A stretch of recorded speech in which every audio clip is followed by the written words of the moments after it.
за дипломатијата со Никовски. Добар ден, почитувани слушатели. Минатата јубилејна 100-та емисија ја посветивме на генезата на искушенијата со кои живееме веќе 25 години и се обидовме да дадеме одредени дефиниции зошто не се случува тоа, кој стои за тоа, кои се причините,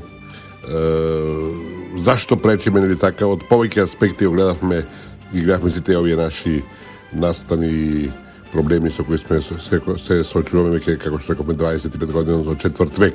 Денеска ќе се обидиме само накратко да го заокружиме сето тоа со една дефиниција која се појавува после сите тие истражувања и анализи и која, иако иде да контраверзна, сепак покажува дека оваа криза која 2 години отворено, малце подолго и затворено ја треси нашата држава, ги треси темелите на државата, всушност е обидот на Соединените американски држави да што поскоро не внесат во алијансата, во НАТО. Значи, тоа може би да контраверзно, бидејќи, чекај, тие држава ја тресат, а сакат некој начин да им помогнат. Прво да бидеме јасни, јас не мислам дека нашиот влез во НАТО е посакуван во овој момент по Украина, откако имаме една отворена конфронтација меѓу Русија и Америка, кога треба да земаш страна, а во нашиот случај, во македонскиот случај, за земањето на страна не чинело страшно, катастрофално низ вековите, иако не сме правиле грешки, меѓутоа, во секој случај, тоа е опасен преседан кој не значи ништо демократско, туку значи нова демонстрација на сила.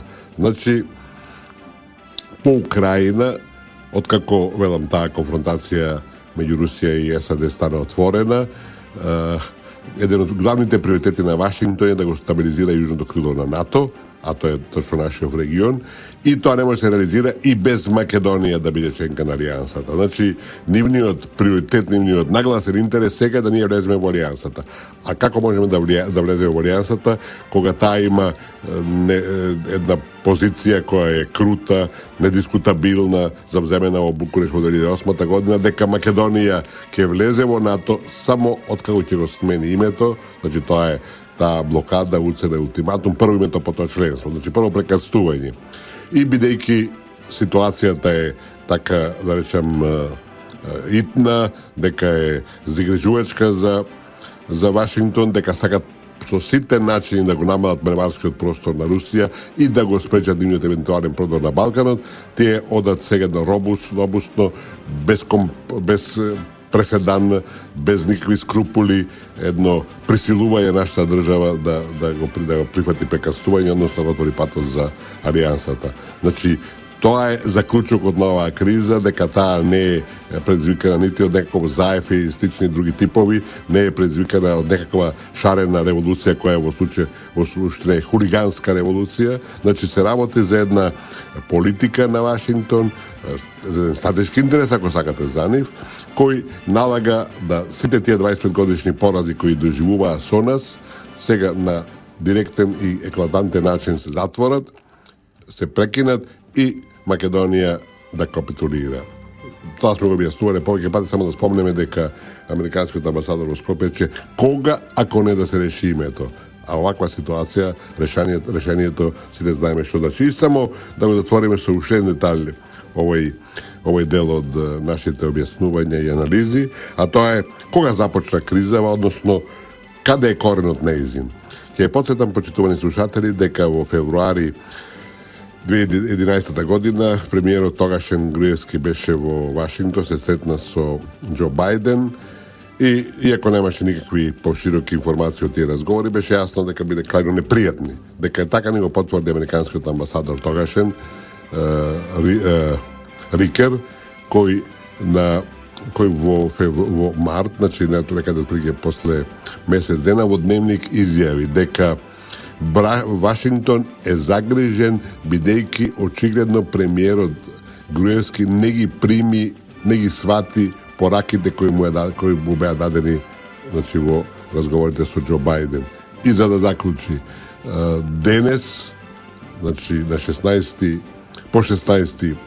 февруари, која била очигледно следбата, Вашингтон е уште позагрежен со состојбите во Македонија.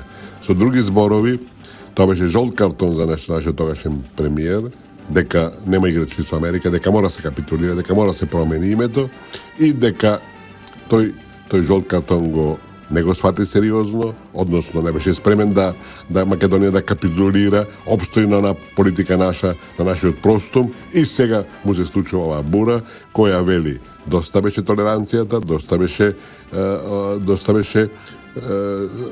оваа влада во нашата земја. Тие знаете дека тие секоја сакаат влади кои ќе им бидат наклонети, кои работат по нивни диктат, а ова влада покажува една, да речам, тврда позиција, некаква тврдоглавост во суштината, а тоа тие не толерираат. Затоа ни се случува ова што го живееме сега, во овие драматични моменти од кои зависи иднината на државата.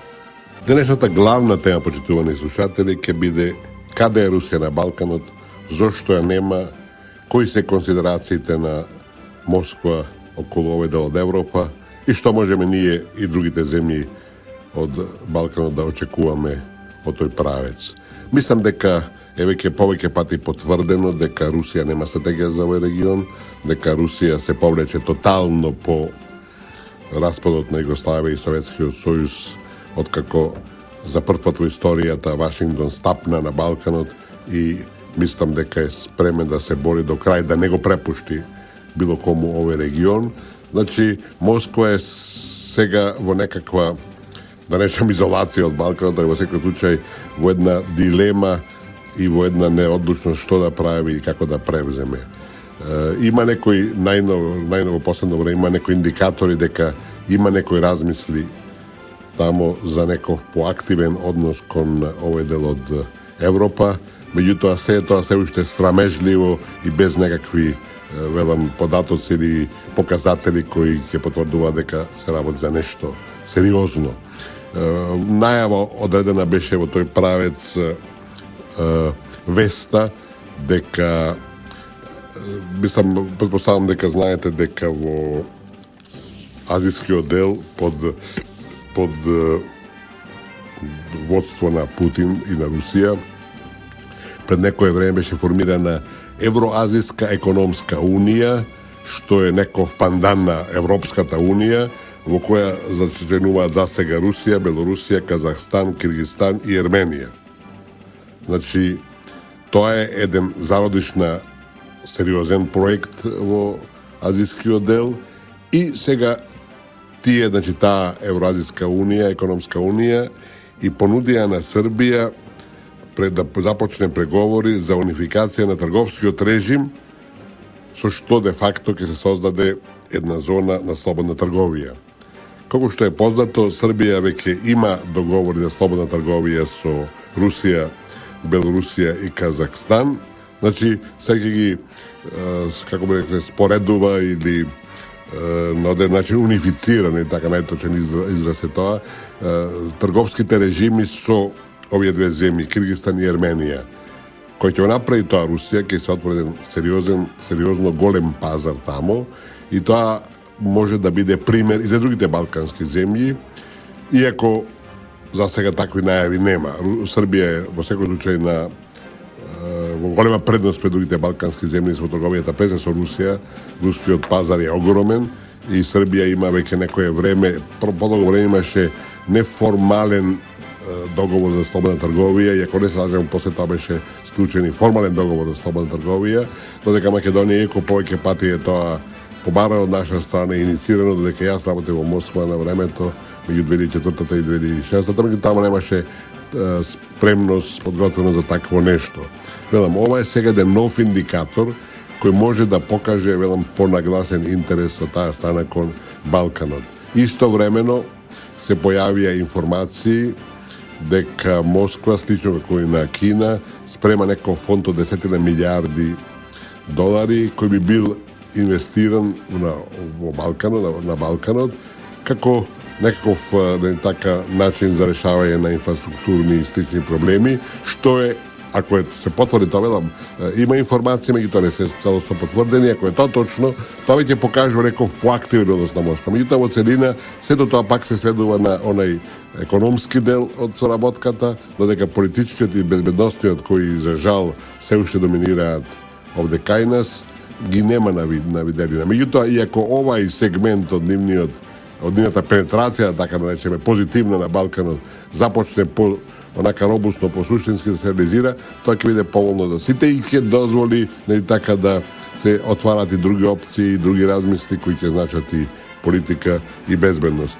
Меѓутоа, за да покажеме како се размислувањата и анализите на Москва во однос на нашиот регион и во однос на пошироките светски настани, многу корисна беше интервјуто кое го имаше на некој од балканските, може би на српската телевизија, Елена Гускова, која е еден од главните руски експерти за Балканот.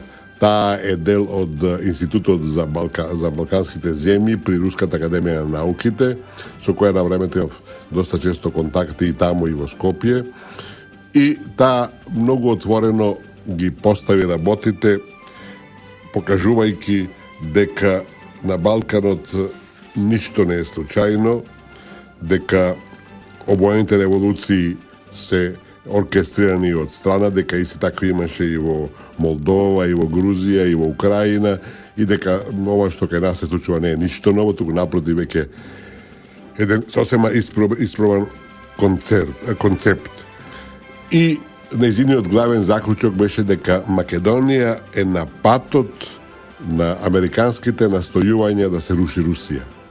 И кој ќе погледнете малце подлабоко, ќе видите дека, ќе видиме ако сакате, ќе видиме дека тоа се поклопува точно со она изјава на Кери, дека Македонија е на линијата на огнот. Кери не беше до крај експлицитен, меѓутоа, ако е Македонија на линијата на огнот, на која линија на огнот? На огнот против Русија, нема друг избор. И ако е, значи, на чија линија на огнот е на американската.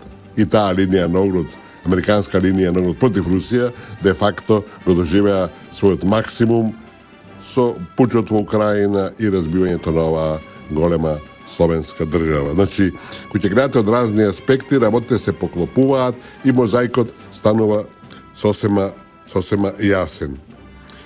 И сега Гускова се концентрира на фактот дека ова американска политика де факто има цел разбивање на словенските држави. И таа го зема конкретно примерот на Македонија, што мислам дека апсолутно реално и објективно поставено, кога вели американците постепено, чекор по чекор, ја разбиваат на Македонија и од парчето од земјата го стават македонско, не објаснувајќи дека понатака со промена на името и тоа ќе го раздебитат до крај, нема да биде македонско, ќе биде нешто измислено, и парче албанско.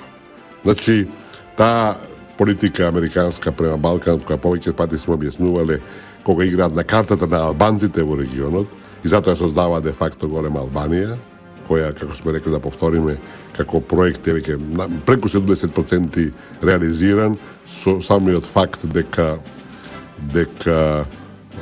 Косово се одвои од Србија, што беше незамисливо до пред некоја година, и остануваат само делот од Македонија, малку од Србија, малку од Црна Гора, Чамирија во Грција главно неа зафаќаат моментално. Меѓутоа, значи, таа политика која ние сме сведоци, согледува и Москва и кажува дека што мислиме нормално и јасно, те имаат силни капацитети истражувачки, научни, меѓутоа за жал не реагираат на совете начин на политички план во светот, да тропнат на маса и да запрашаат што се случува во Македонија, зашто се прават такви нерегуларности, нелегалности и слично, меѓутоа очигледно тоа веќе таа нивна политика која е реалност и со која мораме да живееме сите ние.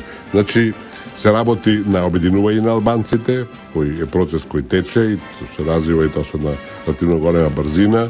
Да подсетиме само дека пред некој ден имаше заедничка заеднички состанок на албанската и некосовската влада, кога албанскиот премиер Рама јавно кажа дека тие се еден народ, една држава и еден сон. Мислам, се друго е само залажување. И уште еден факт од интервјуто со Гускова, таа кажа дека германски разговарала со германски пратеници и им рекла, али што правите вие? Гледате дека се создаде втора албанска држава, дека се оди на создавање на концептот на големо албанскиот концепт и слично. Зашто не реагирате? А тие одговорили онака директно и без никакви скривања дека големата албанска држава е прифатлива, најважно е да нема големо српска држава.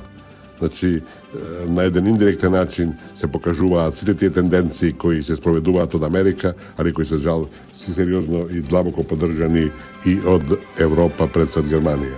Зборуваме, значи, почитувани слушатели, за судирите на меѓународен план кои започна со Украина, кога светот е поподелен, поготово овој дел нашиот европскиот, од било кога, и дека тоа не е случајно, ќе се обидеме да го цитираме идеологот на сегашната и современата американска политика и према Балканот и особено према Русија. Да подсетам дека тој беше надворешно политички советник за безбедност, на председателот Картер во Америка, кој беше некаде председател во 70-тите години. Меѓутоа, после тоа остана цело време актуелен и во двата изборни циклуса на Обама беше негов главен надворешно политички советник за време на кампањите. Што значи дека неговото влијание е доминантно, а да подсетиме дека неговата кариера, научна, политичка, како сакате, дипломатска, се градеше на еден отворен антисовjetизам на почетокот, а сега антирусизам, кој е длабоко вкоренет во американското општество, кај сите нивни тинтенкови, а велам, еден од носителите на таквите размислувања, политики, ставови, односот на меѓународната сцена е благодарение на Збигнев Бжежински. Тој човек напиша една крајно интересна книга, еден бестселер дипломатски, објавен во месечин 1992-1993 година, кој се вика Големата шаковска табла. И во самиот уводник на оваа книга тој не остава дилеми кај никого. Тоа ќе ви го прочитам да видите дека американската политика се базира на една стратегија која е де факто опасна не само за целиот свет, кој е самите американци, бидејќи кога тогаш тоа ќе ги удри во глава, меѓутоа за жал тоа не се сваќа сериозно. И видите што напишал тој, како почнува всушност оваа книга. Насловот на таа воведот е политика на суперсилите и вели: откако континентите почнаа да комуницираат меѓу себе на политички начин, пред околу 500 години, евроазискиот дел континент беше центарот на светската сила. И се продолжува по некако до друго објаснување кој не е битно и вели: последната декада на 20-тиот век е сведок на тефтонски промени во светските односи. За прв пат во историјата една неевроазиска сила излезе како единствениот клучен арбитар на меѓународната сцена и стана неоспорена или недискутабилна светска сила. И продолжува: поразот и колабирањето на Советскиот сојуз беше првиот финален чекор за рапидни промени во западната хемисфера, кога Соединетите американски држави сами и навистина како единствен вистински светски хегемон дојде на власт. И, значи, тоа го заокружува и завршува, велејќи дека останува централно на американската надворешна политика со цел да ја реализира својата глобална сила и предимство, да не дозволи да се појави било каква голема и противставена евроазијска сила на овие американски аспирации. Значи, централна задача на дипломатија и външна политика е да не дозволат да се појави било кој во Евроазија кој ќе врати таа слава, да речеме, на стариот континент, со тоа што така ќе ги заграби Соединените американски држави. И кога го читате ова, почитувани слушатели, треба ли некој да ве потсети дека во Украина се случи точно нешто на што апелираше, ако сакате, Бжежински, на што го сврти американското внимание на начин дека тука нема играчки, дека тоа мора така да се постапи, односно не смее да се дозволи, отворено и јасно вели, не смее да се дозволи да на тој евроазијски континент кој владеел со светот цели 500 години се појави било каква сила која ќе биде предизвик за американците. За сега тоа е Русија, тоа не е спорно.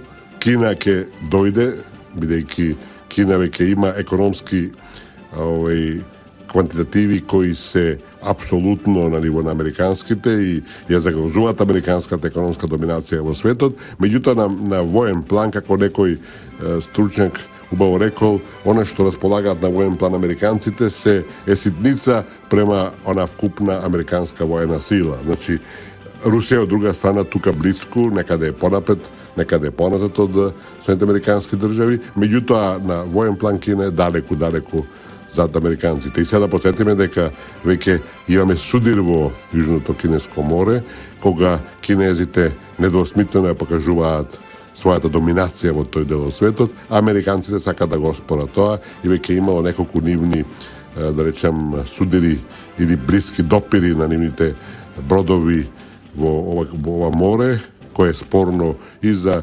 филипинците, и за малезиците, и за други држави од овој дел, и за виетнамците, така да тамо ќе тој судир на интереси ќе расте, со тоа што во моментот е Русија главниот предизвик и да се спречи враќањето на голема врата на Москва на меѓународната сцена. Ние имавме Украина, знаете што тамо се случуваше, да беше класичен државен удар во рушењето на легитимната власт и донесување на сили од кои добар дел беа фашистички.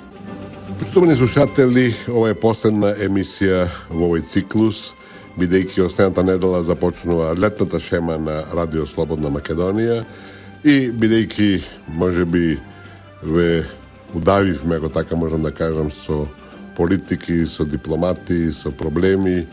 Ево сега да ја завршиме ова емисија со неколку политички бисери или занимливости, ако сакате, со кои е богата светската историја. Ние сите знаеме, дали така, кој е Кемал Ататурк.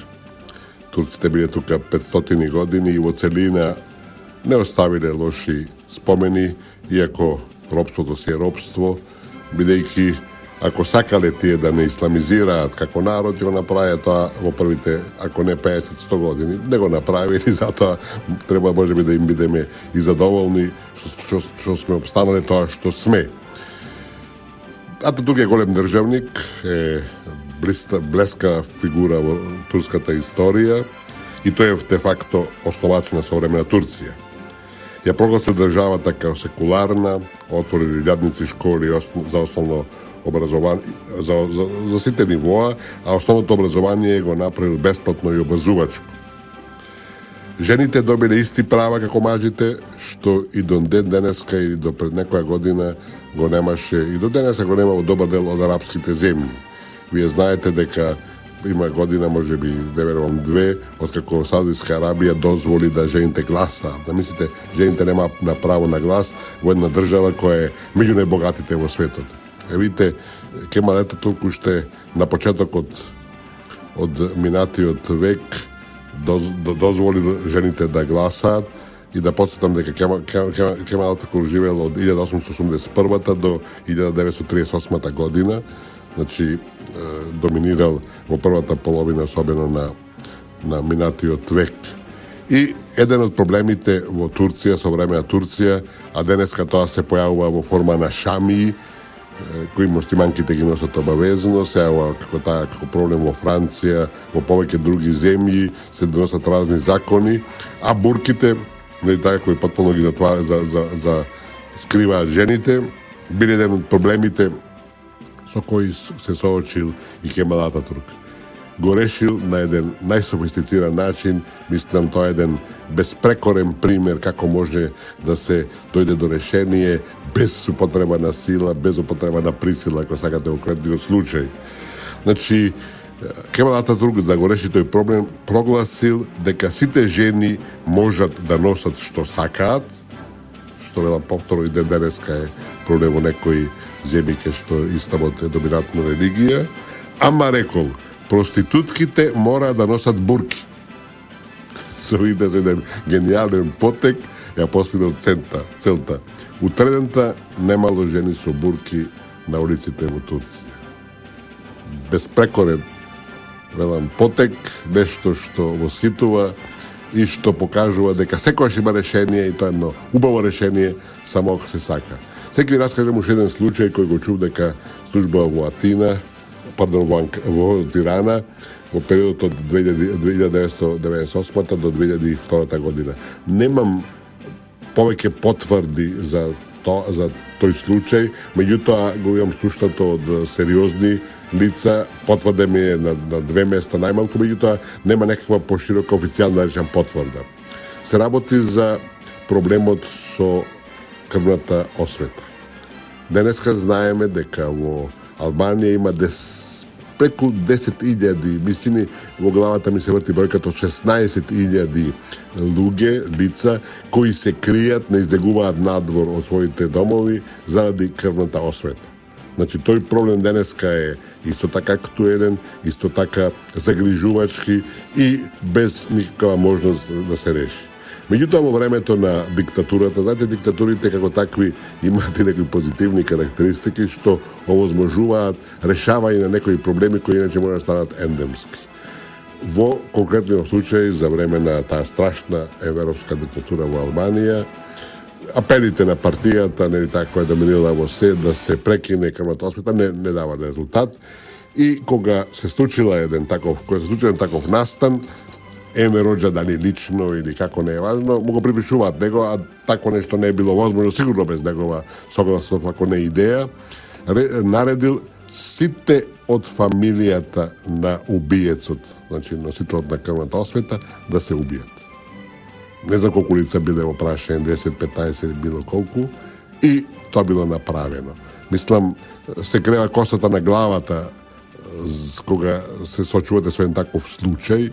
Меѓутоа, потоа, за време на до крајот на ова диктатура на Емир Оџа, сличен случај немало.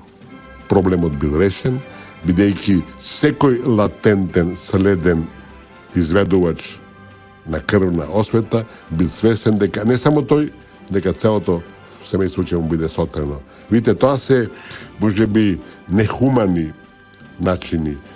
Јас претпоставам дека не бил способен да такво нешто направам и верувам дека голем дел од вас, почитувани слушатели. Меѓутоа, проблемот бил решен. Затоа што, знаете, демократија е нешто убаво, меѓутоа демократијата која двајца будари да бидат подобри и да доминираат врз еден паметен, не е решение.